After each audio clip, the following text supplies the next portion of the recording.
Triple R की तरफ से सभी भाई बहनों को राधे राधे। और सब लोग कैसे हो? आज मैं आप लोगों के सामने एक ऐसी चीज़ लेके आया हूँ जो शायद से किसी ने अभी तक आप लोगों को बताई नहीं, ना यूट्यूबर ना किसी ने सुनी। मैं आप लोगों से बस इतना कहना चाहता हूँ, भगवान को तो मानते ही होंगे, इतने सनातनी हैं।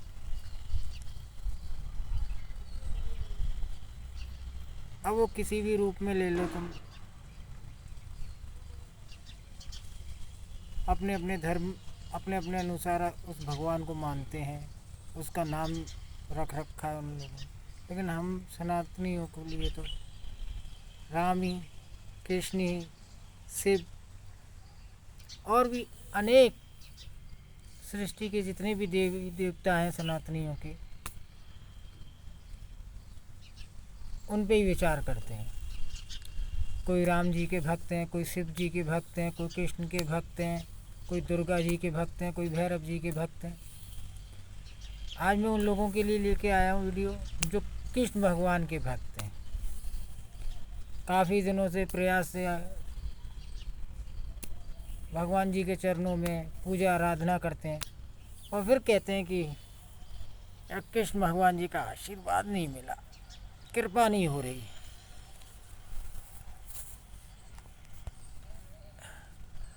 अरे भगवान जी तो कण कण में है।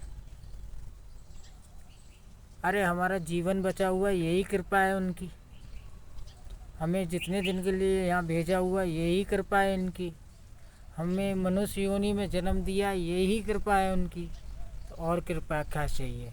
अरे हमें भजन के लिए भेजा, सतमार्ग पे चलने के लिए, सतमार्ग में चलाने के लिए भेजा, सनातन को ऊंचा उठाने के लिए भेजा।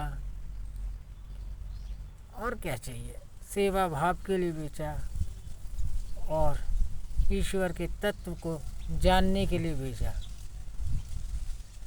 तो बहुत सारे लोग ये कहते हैं कि कृष्ण भगवान या राम जी जो भी कोई है, क्योंकि ये विष्णु जी के 24 अवतारों में से हैं, क्योंकि प्रभु राम मर्यादा पुरुषोत्तम है और कृष्ण भगवान हमारे लीला पुरुषोत्तम है। राम जी अर्थ हैं तो कृष्ण भगवान रस हैं। तो मैं भाइयों बहनों आपसे सबसे बस यही कहना चाहता हूँ, कृष्ण भगवान का अगर आशीर्वाद और चमत्कार देखना है तो मैं आज एक आपको अचूक उपाय दे रहा हूँ। आपको ज़्यादा नहीं, 11 दिन बाद आपको खुद महसूस होने लग जाएगा कि आपके परिवार पे, आप पे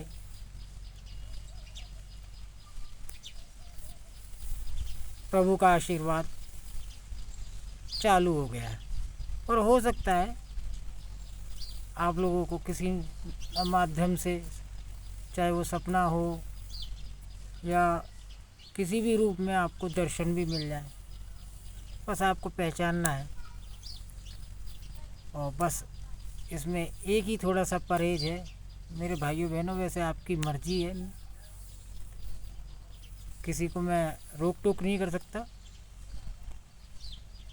अगर आप कृष्ण भगवान को मानते हैं तो अंडा, मांस और मदिरा से दूर रहिए बिल्कुल।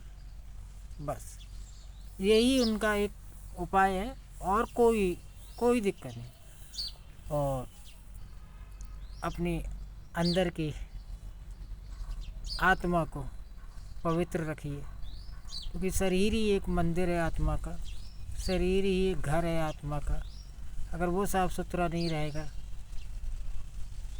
तो फिर वो कैसे अच्छा रहेगा? क्योंकि परमात्मा के अंश को स्वच्छ रखना हमारा कर्तव्य है। तो बस मैं एक सारी बातों का घुमा फिरा के जवाब नहीं देना चाहता, वो आप लोग सब जानते हैं, सब बुद्धिजीवी हैं। पीपल के पत्ते को तो सब जानते ही होंगे। आपको कुछ नहीं करना है, रात को सोते एक पीपल का पत्ता तोड़ लीजिए आप और एक मोर पंख। रात को सोते समय आप अपने तकिए के नीचे उनको रख के और कृष्ण भगवान का नाम लेके या राधा रानी का नाम लेके आप सो जाइए। जब वो 11 दिन तक करना है आपको, और जब वो पत्ता लगे आपको 2-3 दिन में सूखने लग जाए तो उसको संभाल के रख लीजिए, क्योंकि उसको फेंकना नहीं है ऐसे ही। फिर दूसरा पत्ता लाइए फ्रेश, और फिर उसको उसकी मोर पंख के साथ अपने तकिए के नीचे लगा के सो जाइए। और आप 51 दिन कर लेते हैं तो आप अपने परिवार में और अपने आप में परिवर्तन देखोगे, खुद ही जान जाओगे कि कृष्ण लीला क्या है। तो इसीलिए, और वो जितने भी सूखे हुए पत्ते हुए,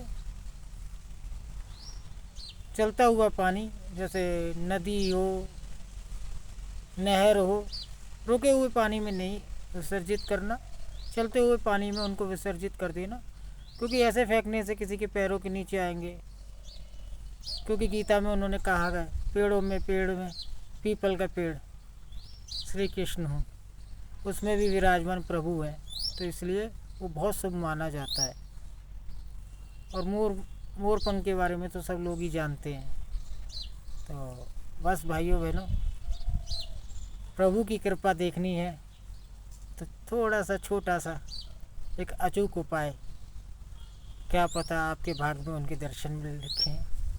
जो तपस्वी हजारों साल तपस्या करने के बाद भी अगर आपको दर्शन नहीं मिल पाते, वो छोटे से अचूक उपाय से आप पे इतनी बड़ी कृपा हो जाए। और जीता जागता उदाहरण क्या है, मैं भी हताश था लेकिन कृष्ण भगवान में लगाव था। मैं भी हताश था, कृष्ण भगवान में लगाव था। छोटा सा उपाय करके देखा तो ज़िंदगी में आस और भरोसा कायम फिर से हो गया। मैं तो मुर्दों की पहचान बनने जा रहा था, लेकिन मुझे कृष्ण भगवान ने जिंदा दिल बना दिया। तो इसलिए भाइयों बहनों, आप सबको RRR की तरफ से श्री राधे राधे राधे।